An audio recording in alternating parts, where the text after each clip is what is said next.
The subject of sequestration of the person came up in speaking of a recent lawsuit, and each of us had a story to tell. A true story, he said. We had been spending the evening together at an old family mansion in the Rue de Grenelle, just a party of intimate friends. The old Marquis de la Tour Samuel, who was 82, rose and, leaning his elbow on the mantelpiece, said in his somewhat shaky voice, "I also know of something strange, so strange that it has haunted me all my life. It is now 56 years since the incident occurred, and yet not a month passes that I do not see it again in a dream. So great is the impression of fear it has left on my mind. For 10 minutes I experienced such horrible fright that ever since then a sort of constant terror has remained with me. Sudden noises startle me violently, and objects, imperfectly distinguished at night, inspire me with a mad desire to flee from them. In short, I am afraid of the dark." But I would not have acknowledged that before I reached my present age. Now I can say anything. I have never receded before real danger before ladies. It is therefore permissible, at 82 years of age, not to be brave in presence of imaginary danger.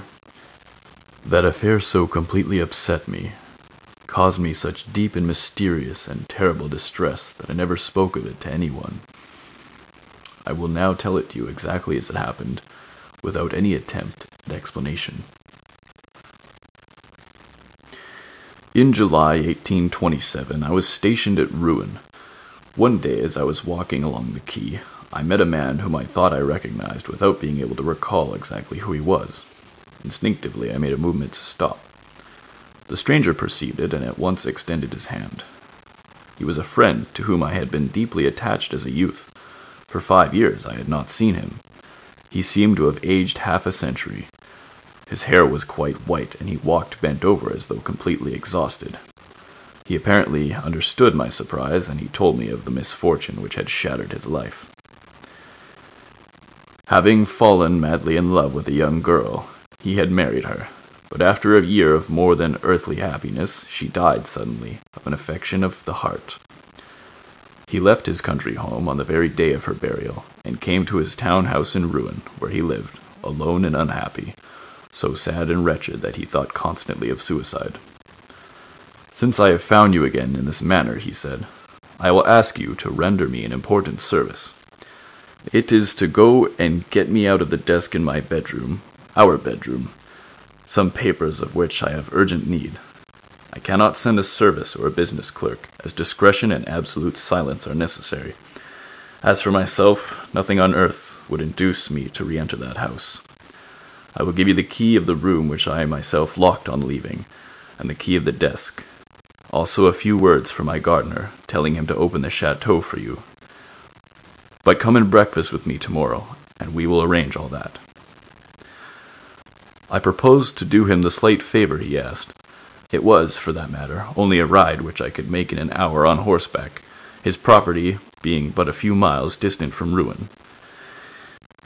At 10 o'clock the following day, I breakfasted, tete-a-tete with my friend, but he scarcely spoke. He begged me to pardon him. The thought of the visit I was about to make to that room, the scene of his dead happiness, overcame him. He said, he indeed seemed singularly agitated and preoccupied, as though undergoing some mysterious mental struggle. At length he explained to me exactly what I had to do. It was very simple. I must take 2 packages of letters and a roll of papers from the first right-hand drawer of the desk, of which I had the key. He added, "I need not beg you to refrain from glancing at them." I was wounded at that remark, and told him so, somewhat sharply. He stammered, "Forgive me, I suffer so," and tears came to his eyes. At about 1 o'clock, I took leave of him to accomplish my mission. The weather was glorious, and I trotted across the fields listening to the song of the larks and the rhythmical clang of my sword against my boot. Then I entered the forest and walked my horse. Branches of trees caressed my face, and as I passed, now and then I caught a leaf with my teeth and I chewed it, from sheer gladness of heart at being alive and vigorous on such a radiant day. As I approached the chateau, I took from my pocket the letter I had for the gardener, and was astonished at finding it sealed. I was so irritated that I was about to turn back without having fulfilled my promise, but reflected that I should thereby display undue susceptibility. My friend in his troubled condition might easily have fastened the envelope without noticing that he did so. The manor looked as if it had been abandoned for 20 years. The open gate was falling from its hinges, the walks were overgrown with grass, and the flower beds were no longer distinguishable. The noise I made by kicking at a shutter brought out an old man from a side door. He seemed stunned with astonishment at seeing me. On receiving my letter, he read it, reread it, turned it over and over, looked me up and down, put the paper in his pocket, and finally said, "Well, what is it you wish?" I replied shortly, "You ought to know, since you have just read your master's orders. I wish to enter the chateau." He seemed overcome. "Then you are going into her room." I began to lose patience. "Damn it, are you presuming to question me?" He stammered in confusion. "No, sir, but it has not been opened since the death. If you will be kind enough to wait 5 minutes, I will go and see if—" I interrupted him angrily. "See here, what do you mean by your tricks? You know very well you cannot enter the room, since here is the key." He no longer objected. "Then, sir, I will show you the way. Show me the staircase and leave me. I'll find my way without you." "But, sir, indeed—" This time I lost patience, and pushing him aside, went into the house. I first went through the kitchen, then 2 rooms occupied by this man and his wife. I then crossed a large hall, mounted a staircase, and recognized the door described by my friend. I easily opened it and entered the apartment. It was so dark that at first I could distinguish nothing. I stopped short, disagreeably affected by that disagreeable, musty odor of closed, unoccupied rooms. As my eyes slowly became accustomed to the darkness, I saw plainly enough a large and disordered bedroom, the bed without sheets, but still retaining its mattresses and pillows, on one of which was a deep impression, as though an elbow or a head had recently rested there. The chairs all seemed out of place. I noticed that a door, doubtless that of a closet, had remained half opened. I first went to the window, which I opened to let in the light, but the fastenings of the shutters had grown so rusty that I could not move them. I even tried to break them with my sword, but without success. As I was growing irritated over my useless efforts and could now see fairly well in the semi-darkness, I gave up the hope of getting more light and went over to the writing desk. I seated myself in an armchair, and letting down the lid of the desk, I opened the drawer designated. It was full to the top. I needed but 3 packages, which I knew how to recognize, and began searching for them. I was straining my eyes in the effort to read the superscriptions when I seemed to hear, or rather feel, something rustle back of me. I paid no attention, believing that a draught from the window was moving some drapery. But in a minute or so, another movement, almost imperceptible, sent a strangely disagreeable little shiver over my skin. It was so stupid to be affected, even slightly, that self-respect prevented my turning around. I had just found the second package I needed, and was about to lay my hand on the third, when a long and painful sigh, uttered just at my shoulder, made me bound like a madman from my seat and land several feet off. As I jumped, I had turned round, my hand on the hilt of my sword, and truly, if I had not felt it at my side, I should have taken to my heels like a coward. A tall woman, dressed in white, stood gazing at me from the back of the chair where I had been sitting an instant before. Such a shudder ran through all my limbs that I nearly fell backward. No one who has not experienced it can understand that frightful, unreasoning terror.